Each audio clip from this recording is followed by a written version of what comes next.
Elle est parfois dramatique, d'autres fois satirique. Mais chose certaine, elle ne joue jamais la comédie. Sophie Durocher. Alors, j'ai lu au cours des derniers jours un livre que je vous recommande fortement. Ça s'intitule « Sans consentement, 30 scandales sexuels qui ont changé le Québec ». Parce que c'est vrai que si on calcule au cours des 15-20 dernières années, il y en a eu, hein. Il y a eu Guy Cloutier, il y a eu André Boisclair. Il y en a eu vraiment des tonnes et des tonnes et des tonnes. Gilbert Rozon, évidemment. Comment l'oublier? Michel Morin, qui a écrit ce livre-là, recense donc toutes ces histoires et réfléchit. Prend un pas de recul puis dit qu'est-ce qu'il y a en commun entre tout ça. Michel Morin, bonjour. Bonjour. Quand on lit votre livre, on se rend compte que dans l'affaire Marcel Aubu, dans l'affaire Michel Brûlé, dans d'autres affaires aussi, une fois que ces gens-là se font mettre la main au collet, il y a plein de gens qui sortent en disant « Oh, tout le monde le savait, on le savait que c'était un taponneux, un frotteux, un ci, un ça. » Comment ça se fait que ça prend ça pour que les gens se révoltent et disent quelque chose? Pourquoi ils ne disaient pas quelque chose avant que la justice s'en mêle? C'est vrai que les réactions d'entourage sont souvent à retardement.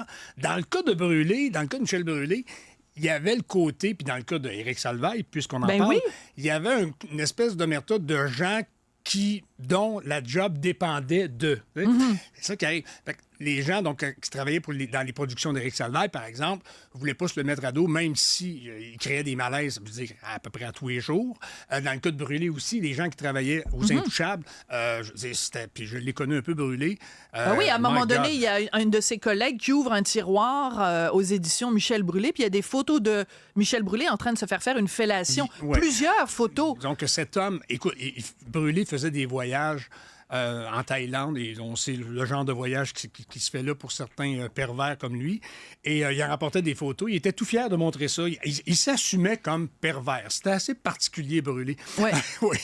Alors donc, il y a beaucoup d'histoires que vous décortiquez dans ce livre-là. Moi, ce que j'aime beaucoup, c'est qu'après chacune des histoires, vous soulevez des questions de droit. Ouais. Vous le savez peut-être, moi, ça fait comme 92 milliards de chroniques que j'écris sur ça.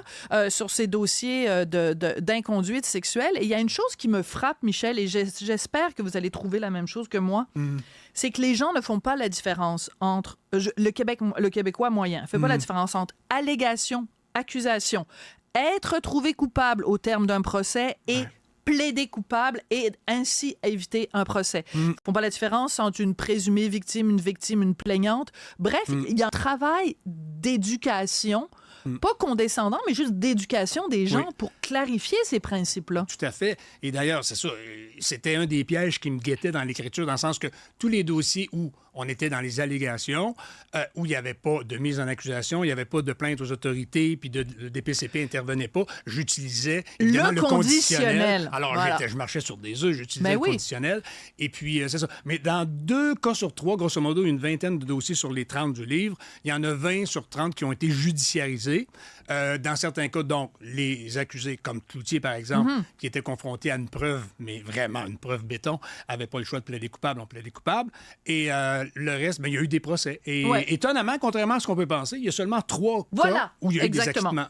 Alors là, je suis exactement à la page 234 et c'est exactement de ça dont vous parlez. Vous dites, si on considère les cas répertoriés dans cet ouvrage comme un échantillon, même s'il n'est pas scientifique, il en ressort que la grande majorité des dossiers judiciarisés ont abouti à une condamnation.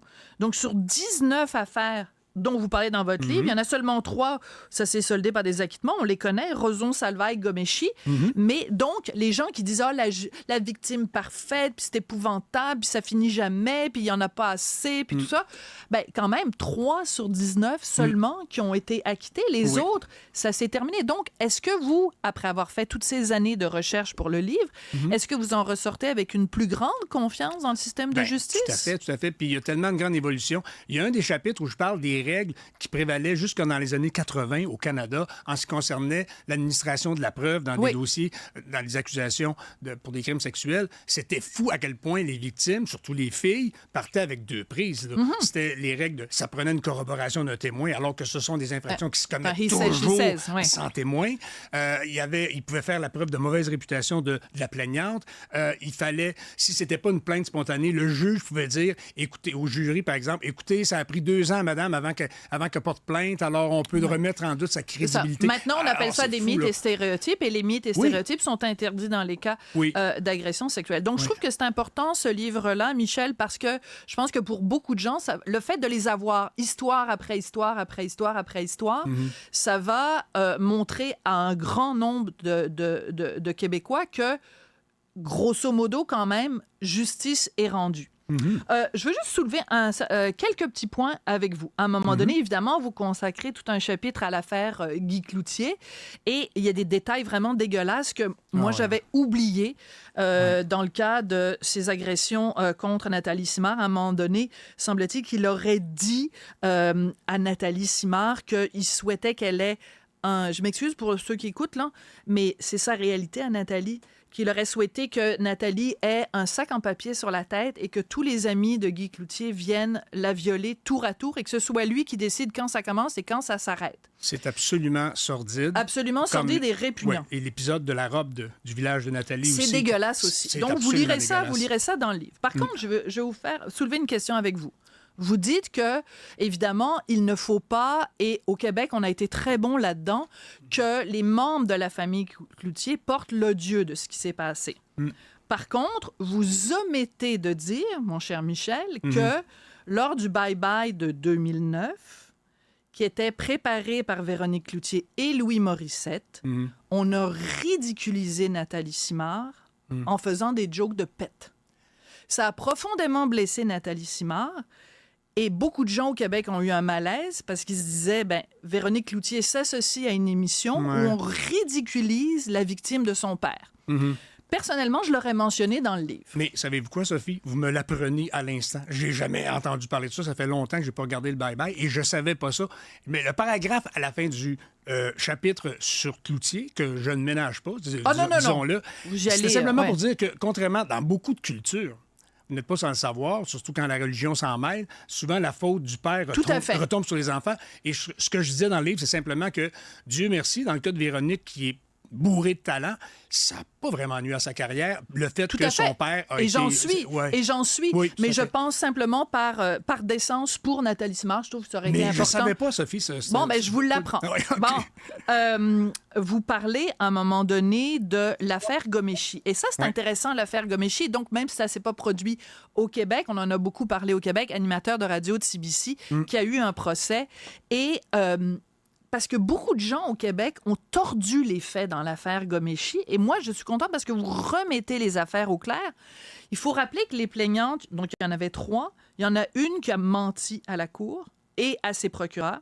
Il y en a une qui a omis des informations et il y en a 2 qui se sont parlé et qui ont échangé pas juste quelques courriels, 5000 courriels. Ouais, c'est pour ça que la cause est tombée. Et tout à fait. Et une collusion comme ça entre témoins, et de toute façon, le côté, là, on va avoir sa peau, le salaud, et on va...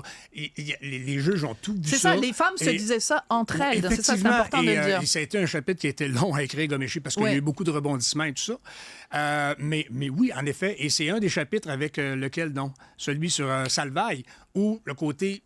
préparation des témoins, c'est tellement important dans ces affaires-là. Un témoin doit être bien préparé et il y a plein de garde-fous qui doivent être installés pour pas que les témoins... Mais en même temps, je vous dirais, Michel, la meilleure façon de préparer un témoin, c'est de lui dire « dis la vérité ». Ça, c'est certain. Oui. Et il n'y a pas d'autre parce que l'avocat de Ghomeshi, oui, c'était une pitbull, c'était ça, mais est-ce qu'elle a fait? Elle a fait son travail. Elle a démontré que les plaignantes avaient menti à la cour, menti aux policiers. C'est quand même quelque chose. Donc, donc, vous en retirez quoi comme leçon ou comme conclusion? Le mouvement MeToo, donc, a produit ça. Tout à fait. Écoute, si ce livre n'aurait jamais pu être écrit il y a 20 ans, il y en avait à toute fin pratique pas de scandale sexuel au Québec. Et ça a été une avalanche en particulier depuis octobre 2017, bien sûr, la première vague de moi aussi. Et c'est la deuxième vague en juillet 2020 où il y a eu Marie-Pierre Morin, où il y a eu Julien Lacroix, où il y a eu Yann Perrault. Il y en a eu Julien plein. Lacroix n'est pas dans votre livre, hein? Sophie, je te voyais venir. C'est que... Et écoute, si j'ai une minute, Julien Lacroix, c'est le chapitre auquel j'ai consacré le plus d'heures. Il y a dû y avoir 5 versions. Et si on se rappelle bien, Dans un premier temps, je veux dire, reportage choc dans la L'enquête presse, de La Voix. 9 victimes qui dénoncent les inconduites sexuelles de Non, ça, Julien... c'était dans Le Devoir.